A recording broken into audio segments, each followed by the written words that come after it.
Hello, everyone. Welcome to Essentia Foster Care's special webinar in honor of National Foster Care Month. We are here today with Ana and Diogenes Santiago, who are here today to tell us their story of 15 years of experience in foster care. So thank you so much all for joining us. Before we dive into letting Ana and Diogenes speak, we wanted to give you a little bit of an introduction to Essentia, since that will help you understand their story better, as that is the program where Ana and Diogenes fostered and adopted from. So we will be showing our agenda on the screen just so you know what to expect for tonight. We have allotted about an hour for tonight's webinar, so we have plenty of time to hear from each other, to ask questions, and hopefully to get inspired from this family's beautiful story. But before all of that, I will share that Essentia Care Alliance is one of the largest human services nonprofits in New England. We have a wide variety of services, and tonight, of course, we'll be focusing on our foster care programs. So in Massachusetts, we have 2 foster care programs that we'll be telling you a little bit about tonight. And it is National Foster Care Month. That's why it's perfect timing for you guys to be here. National Foster Care Month is celebrated across the United States every year in May to try to really spread awareness for the needs of children in foster care. So a fact for you all to learn today is that there's approximately 400,000 children in foster care in the United States. And in Massachusetts, there's more than 10,000 children in foster care. So this is really an issue that affects thousands of families and thousands of children. And that's why we're so happy you're here today to learn more about foster care, because you're already helping just by being here and learning a little bit more, because we really believe that talking about foster care helps the kids in foster care. So again, thank you for being here today to listen. But to get into our agenda for today, we'll start out with introducing the staff on the call. We'll talk a little bit about those 2 foster care programs at Essentia, which I mentioned. And then we will quiet down and we'll listen to Ana and Diogenes as they tell their amazing story. And we will, as I mentioned, have time for lots of questions at the end. So anything that you want to ask the Santiago family, you are welcome to. And hopefully you can walk away really feeling like you have a firsthand account of what foster care can be like for a family. All right, so I will introduce myself. My name is Colleen Schroff, and I'm the Community Outreach Manager at Essentia's Massachusetts Foster Care. I've been at Essentia for almost 4 years, and really my job is to find people like you all, to find caring adults that are interested in helping foster children, whether that's as foster parents, volunteers, donors, all different ways that people can help our kids. And that's really my job, is to find the best way for you to become involved. So after today, if you're interested or inspired to do more, we could definitely have a one-on-one conversation. And I'll let my colleague introduce herself. Hello everyone, my name is Antonella Leal. I'm the new foster parent recruitment coordinator here at Essentia in Worcester, and I've been working for the organization for about 2 months now. I'm gonna be helping Colleen this evening. I'm gonna be talking about the URM program later as well. Great. Thank you, Antonella. Yeah, and we will have Ana and Diogenes introduce themselves in just a couple of minutes. But again, so that you have a little bit of background on the program that Ana and Diogenes will be talking about, we wanted to tell you about intensive foster care here at Essentia. So this is a program based in Brockton, Massachusetts. They can license homes anywhere in the state, or we can, I should say. I help them out too. And this program is really focused on serving children that unfortunately have been removed from their families due to abuse or neglect by the Department of Children and Families. But DCF, or the Department of Children and Families, feels that the children have more needs that could benefit from more support. And so that's what intensive foster care specializes in, is providing additional support to families and children so that the children that have maybe some behavioral or medical needs can still be successful in a family setting. Because I think we all agree that the best place for a child is in a home setting with a family, right? You know, there are children with very high level needs that might need something like a group home. But the goal of foster care is for kids to be in a foster home when possible. And so intensive foster care makes that possible for more kids that might have needs such as a diagnosis of ADHD or a mental health challenge such as depression or anxiety. So IFC works really closely with the foster families to build in supports, whether that support is meetings with a therapist, meetings with a specialized therapeutic mentor, all of these additional services that IFC can help the family and the child to access. And so what our motto or slogan for IFC is, so to speak, is with more needs comes more support. And that's what we're really all about at Intensive Foster Care. So families are actually receiving weekly visits to their home from a social worker in order to make sure that everyone in the home is being supported. And so we're very proud of the high level of support that we provide at IFC. And in the end, the goal for all of our kids is that they stabilize and that they're able to find permanence, meaning that they have a lifelong connection with a caring adult in their life. So that's what it's all about. So that is a very brief overview of IFC, which you may hear Anna and Diogenes talk about more as they tell their story. But there's one other program we also wanted to tell you about here at Essentia as well. So the Unaccompanied Refugee Minors program is a program here in Essentia that serves only to youth, usually teenagers, who have come to the U.S. seeking safety and resources without a parent or guardian to care for them. Essentria's URM program is the only program in New England that provides foster care to refugee and immigrant, and normally these teenagers are from ages 13 up to 22. We serve URM youth through long-term foster care, helping youth learn English, complete high school, form lifelong connections, and prepare for independence. Great, thanks, Antonella.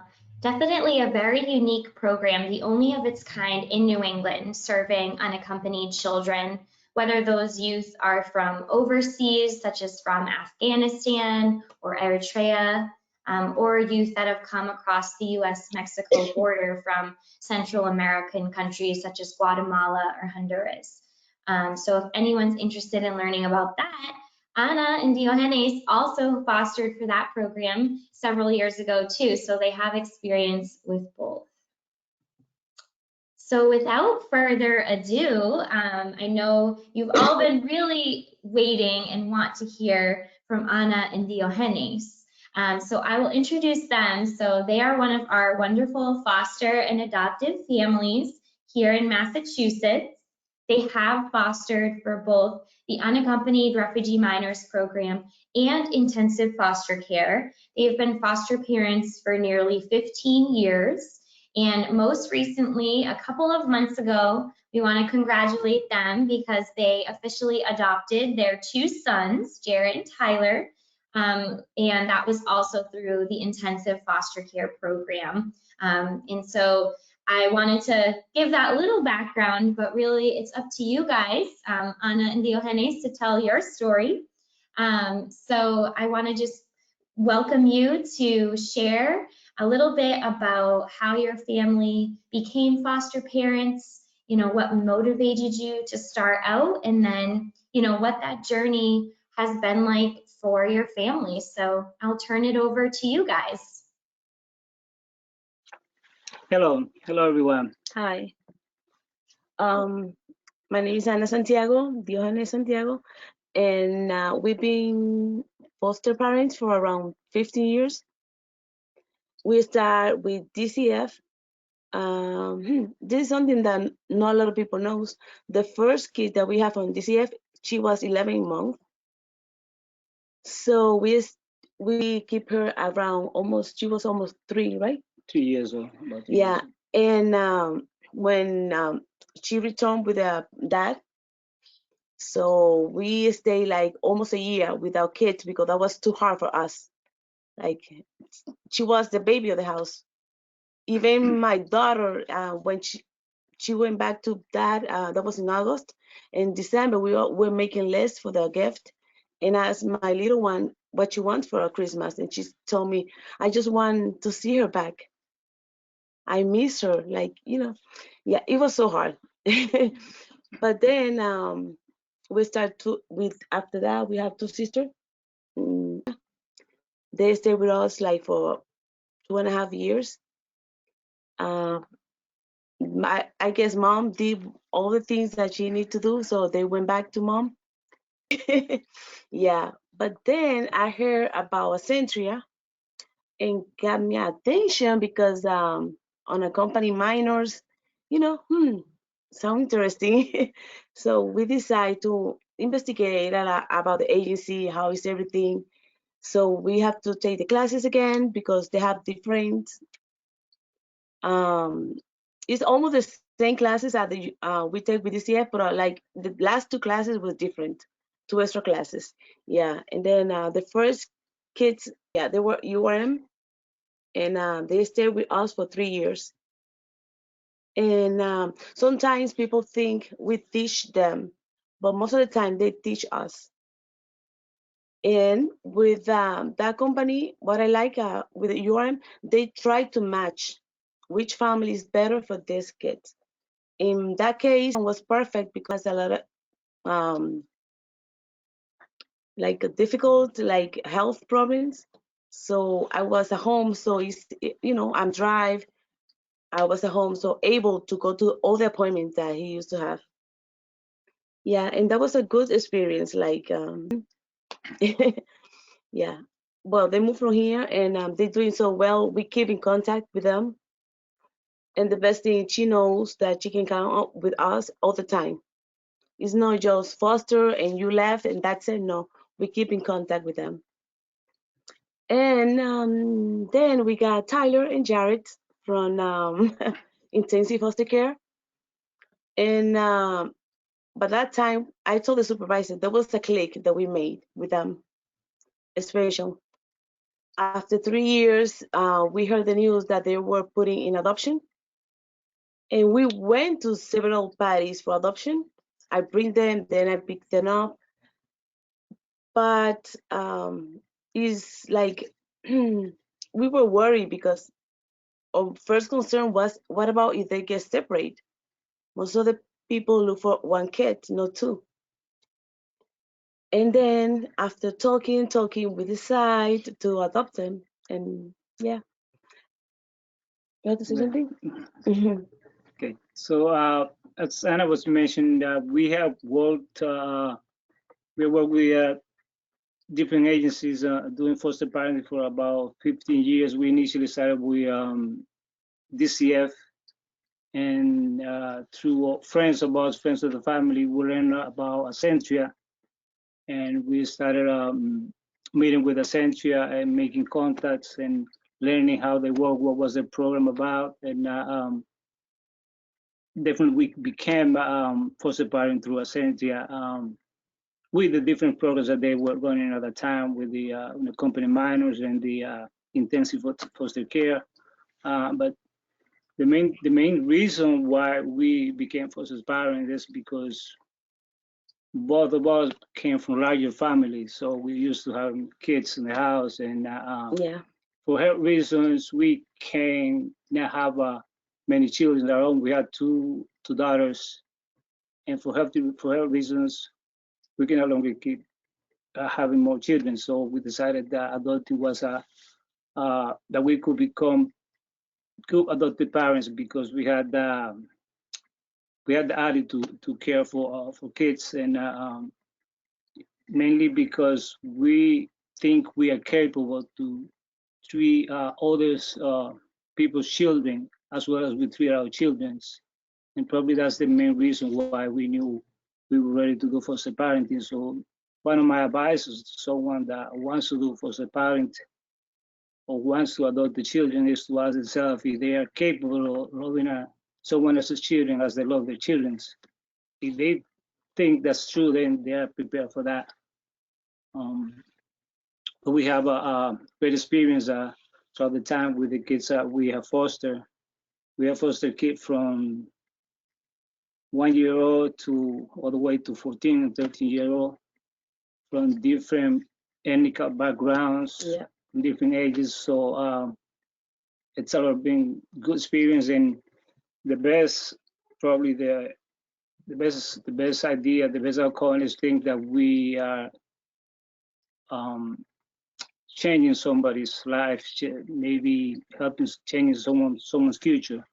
In the case of the kids we adopted, the brothers we have adopted, it's a special case because we made a connection with them. I don't think we even have to ask the question if we were capable of them as our children, because before we adopted, they were with us for 4 years. So we knew that connection was already there. And the process wasn't as difficult as a regular adoption is when you're adopting with different agencies, but because we were directly dealing with DCF, the process was, let's say, not that complicated, and we didn't have to incur any expenses or anything like that, which kind of helped us in that case. You want to add something else from the list? No. No, that's great, guys. What a great overview. I think it's hard to summarize, 15 whole years of doing this amazing foster care. So thank you so much for sharing all of that, and, to hear about the different ages that you worked with. It's amazing. And I like, Diogenes, that you mentioned that with this type of adoption, I don't know if everyone listening knows that adoption through foster care is free. There's no cost, unlike private adoption, which can be very expensive. So although Essentia is a private agency, we're working with the state and we're working with DCF. So adoption through the state and through foster care is free. So for families that might have that question, I think that's good to know going into it, for financial reasons and things like that. You mentioned that you have 2 biological daughters.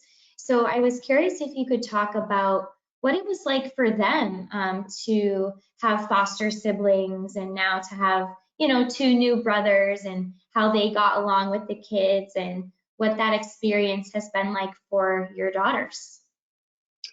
We're lucky in that part because since we're doing foster care, like they used to help a lot, like in everything. And with the Tyler and Jared, without telling them, they can help with the homeworks, lunch. Yeah. Well, the only concern is they deal better with Isabel, the oldest one, because she's the coolest, they said. Because when she had to like check on them, this one always playing. Annabelle is more structured, like homework, reading, and this, correcting when they talk, Annabelle said, I can't believe it. I spend more time with them. Why they choose Isabel? Yeah, but we're so lucky in that part. Yes, we have been very, very lucky in that part. Isabel, the oldest one, as a summer job, she used to work at a daycare, and after she graduated from college, she went to work at a NFC, the New England Center for Children, which she having experience working with kids. So she is pretty good working with kids, and she has a good relationship with the two brothers, and even with the kids we have before then when we're doing foster parenting for DCF too. Awesome. Yeah, and I think, Anna, you were telling me that one of your daughters, it kind of inspired her in her profession. Is that true, or do you want to talk about that? Yeah, she got 2 majors, right? Yes. One of them is psychology and health science. Health science. Yeah, and she did psychology because she learned a lot, because most of even the kids from this year, it was like intensive foster care, Aliyah in Nevada, yeah. So she was attracted to like the behavior and everything, and she always was saying like, I would like to study something to help kids like that. Yeah. That's awesome. Yeah, and I think, Anna, you said it best, we think we are teaching them, but they're actually teaching us. You, as a foster parent, you learn from your kids, just as much as the other way around. I've heard other foster parents share the same, and it sounds like in this case, even your daughters learned, through this experience too. So everyone is learning and growing together in foster care. And I think a lot of families out there, I don't know if anyone on the call today, if this is their situation, but they might be nervous about, how it will affect their biological children. And I think fortunately, we do see those positive sibling type relationships develop, like what you guys are describing. Sometimes they get into their fights, or sometimes they're just jealousy, right? Just like any siblings. But there's a lot of really positive things too. So that's awesome. Yeah, in your case, like I think my daughters, like, they grow up fast, very fast, and they never have like any conflicts with foster kids. Never. They always like trying to help them with everything. And like a Sunday, they was in the house, all of them, and she said, "Do you let me take them to the movie theater?" Sure, why not? And all the time asking like, "Can we go for ice cream? Can we go for this?" And yeah. And for Tyler and Jared, my big sister, Annabelle and Isabel, and backwards, they say my 2 little brothers.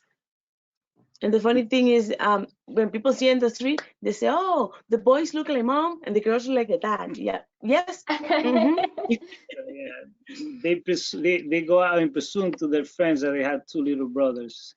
Good. Yeah. And they do. No, that's awesome. Yep. Yeah. Well, if you think back to some of your, experience before the adoption was finalized, what was something, you mentioned when the kids sometimes reunified and went back with their birth parents, how that's difficult. That's probably the most difficult part of foster care. Yep. So what motivated you to keep going, even after, there were those challenging times? Well, for me, for most of the kids, except the first one, we continue to see her like maybe 3 weeks after she left the house, a month after, but then we lose contact with that. But the other ones, we always keep contact, like Aliyah and Nirvana, always in December. We used to see them in the church, bring some gift for them, spend some time. Yeah, so they know that we didn't forget about them, Yeah. I think we also want to keep trying to do our part. See, like we sometimes you can sit in front of the TV and you watching news and you read about TV news talking about juvenile delinquency and sort of stuff like that. And everyone at that point is like, oh yeah, why doesn't the government do anything about it? Why doesn't these people do anything about it? But in fact, we could all do something about it. And if these kids, who knows, maybe those kids that were involved in those incidents at some point had nowhere to live, nowhere to go, and needed a home.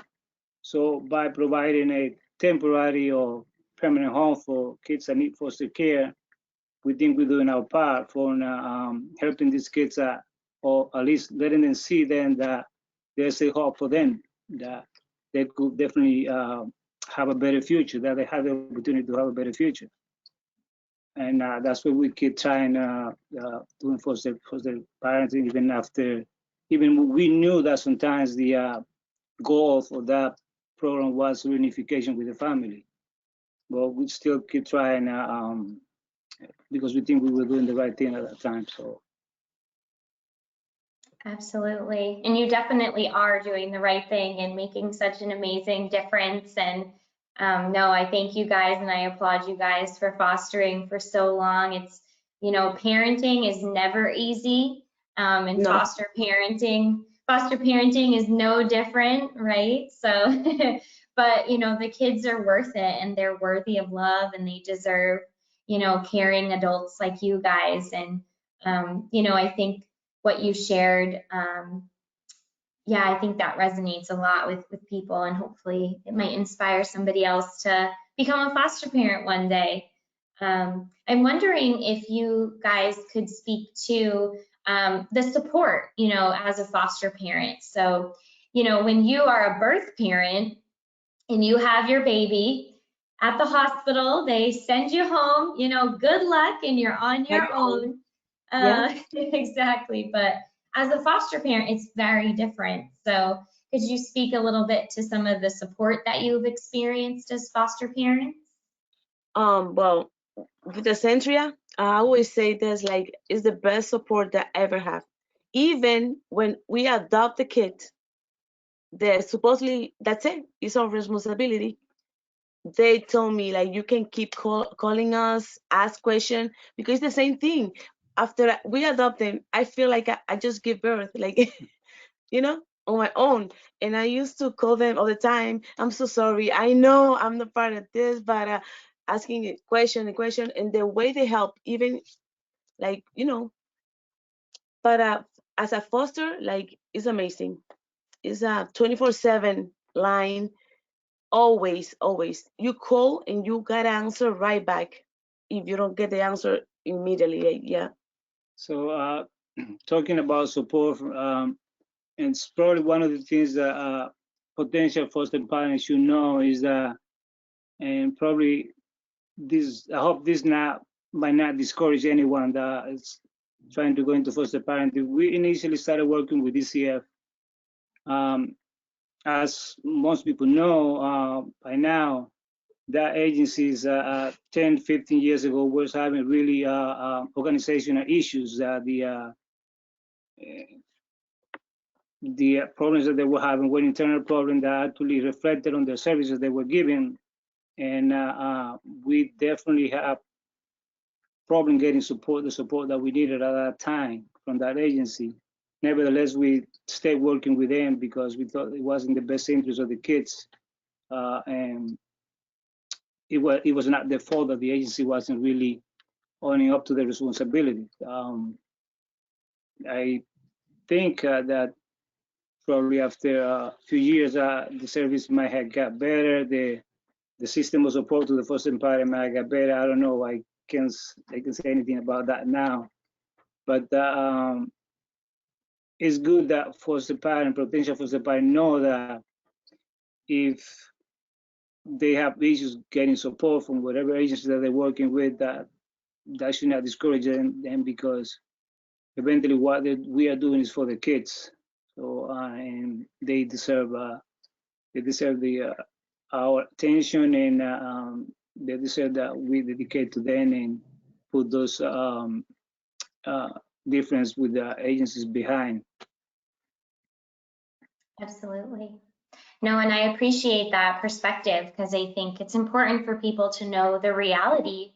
And, you know, foster care is a very overwhelmed system. There's a lot of kids and not enough foster homes, unfortunately, and, you know, lots of social workers that are, you know, having tons and tons of kids that they're overseeing. So unfortunately, there are times where there are those challenges. And I do think with Essentia, it's a little different since we are a private agency, we're a smaller program.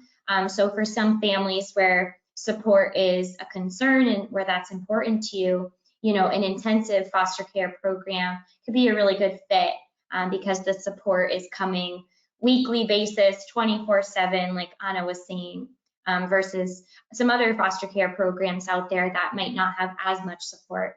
So I think that's an important consideration for families too. Great.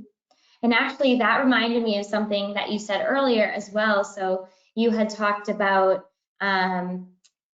when some of the youth did reunify that you fostered, you were able to still stay in touch with them. And I think that's really important. And I don't think families realize that, it's not as though you have to just cut ties, right? I think a lot of our families, we encourage them to stay in touch with the children that they fostered. Maybe you're not their primary parent, but you're still an important mentor and connection in their life. And so that's a really important aspect of foster care. Maybe the child is only with you for a few months or maybe as long as a couple of years, but hopefully you've developed a lifelong connection with those kids. And it sounds like you guys have, not just in the case of your 2 sons, but in the case of many of the kids you fostered. So that's amazing. Yeah, we talked before about children in German. Actually, German call me Nana.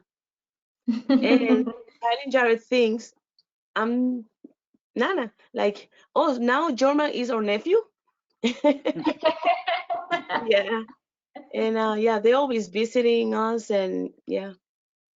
Awesome. Yep, that foster care, you can be a nana at a very young age. You're too young to be a nana, and yet you are. Awesome. Okay.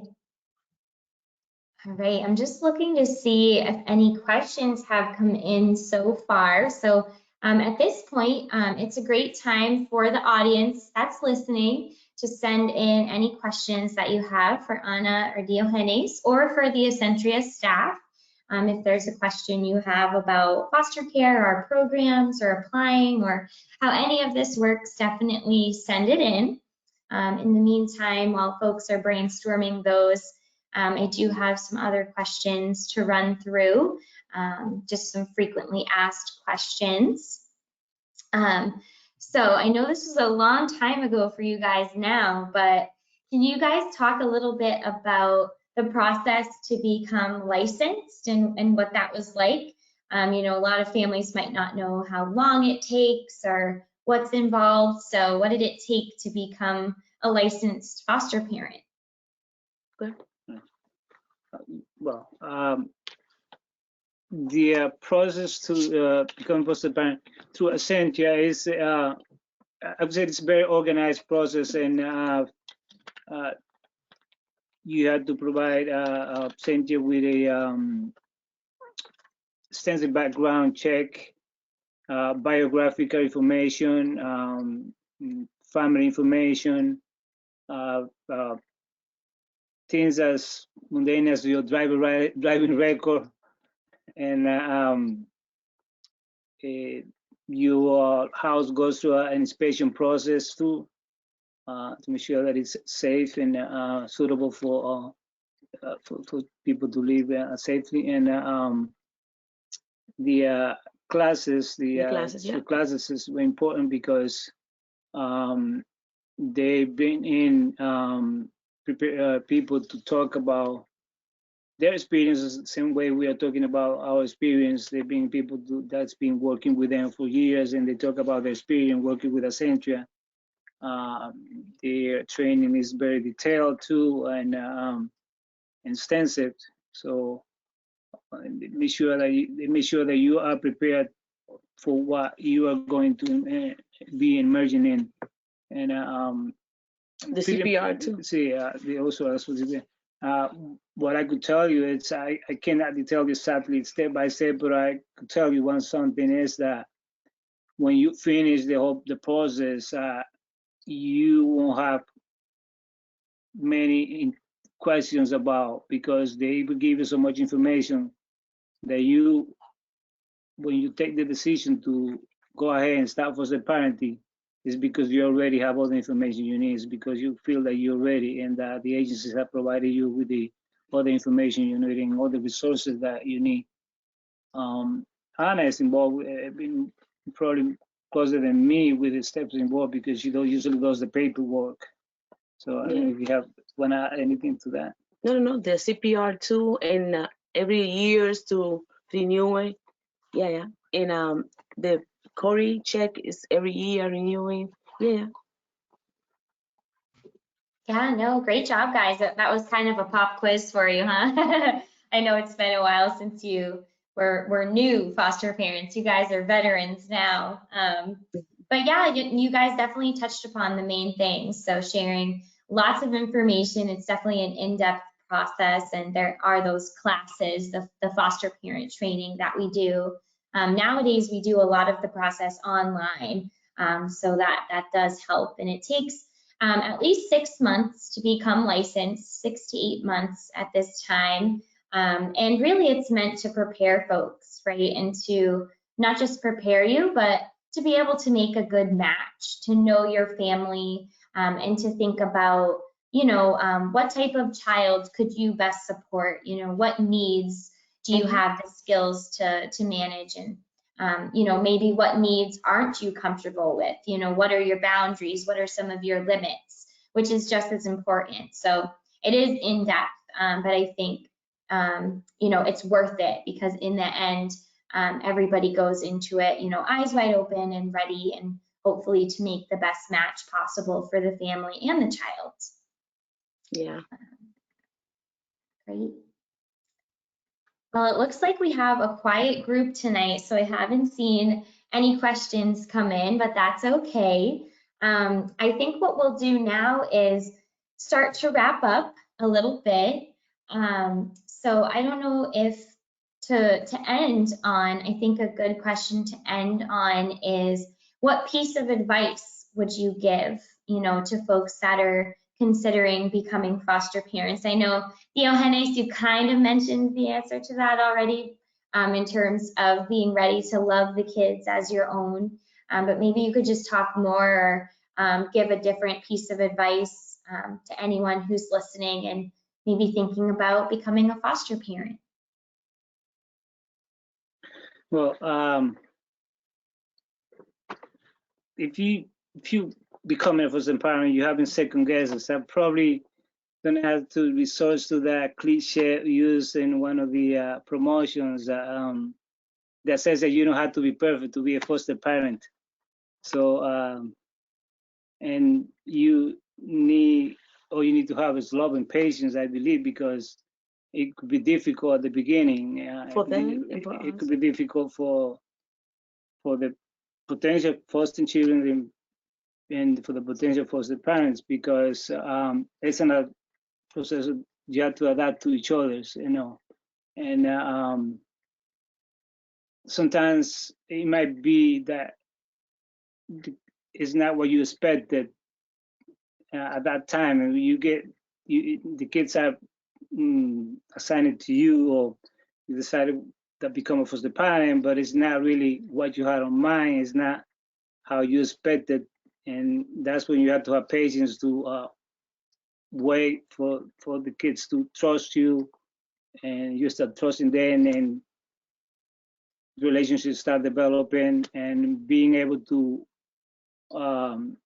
offer the kids instruction, discipline, love, but at the same time respecting their individuality, respecting their cultural background, and respecting their who they are as a person. So if you think you could,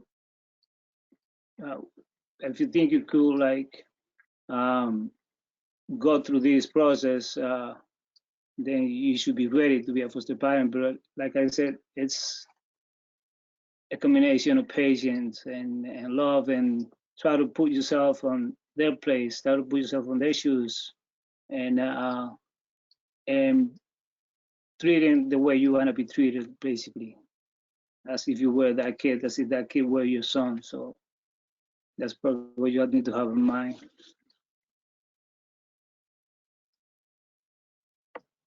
Yeah, no, very well said. I remember when I first started working at Essentia, I'm not a parent and I don't have experience with foster care before this role. And I had asked one of my coworkers who's been here for 13 years, you know, what's the most important thing for a foster parent? And right away she said patience. So I definitely agree with that, Diogenes, and I think that's true with all parenting, you know, being patient. And I do love the campaign.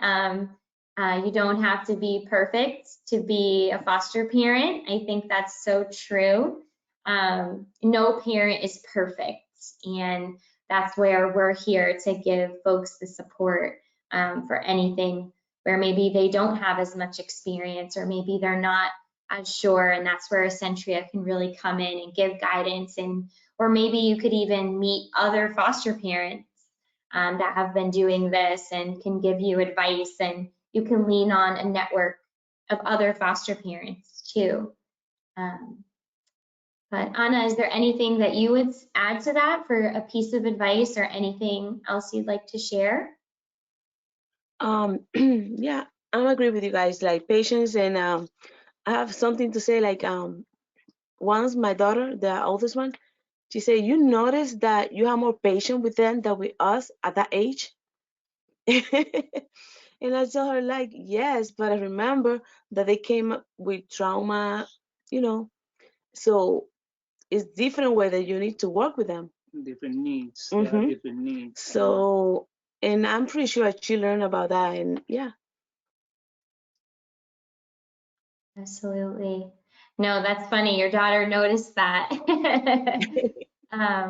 But it's true, you know, we want to treat our kids the same as biological and foster children, but there's some of those ways where it is different too, and that's okay.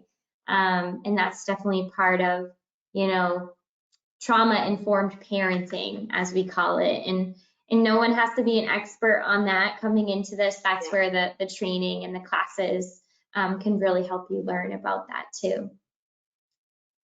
Awesome. Great, guys. Well, I know we talked a lot tonight. Thank you guys so much for sharing your story. I don't know if there's anything else you had wanted to cover or talk about tonight, if we're forgetting anything, or any last words before we wrap up. You want to say something else? No. Yeah, no, you guys have done beautifully, and I know it's always a little nerve-wracking to come and to speak at a webinar like this, so you guys did wonderfully, and I thank you both so much for being here. I know I got to meet you through this experience, so it's been a pleasure to meet you and to talk with you more. And you know, we're so happy for your family to, you know, have finalized the adoption this year. It's really exciting, and we're sure that your family will continue to grow and do amazing things. So thank you so much for being here. Thank you. Thank you for the invitation. Yeah, definitely. So to all our listeners, thank you for being here tonight. After today, you're going to receive a follow-up email with some more information about foster care. If you do feel inspired to become involved, there's different ways that you can help our programs, whether as becoming a foster parent, which we know is a big commitment, or something even as simple as sharing some of our content on social media. So there's a lot of different ways that the folks listening can help. So look out for that email. But with all of that said, I hope everyone has a great evening, and that will conclude our webinar. So thank you all, and have a good night. Bye. Have a good day. Bye-bye.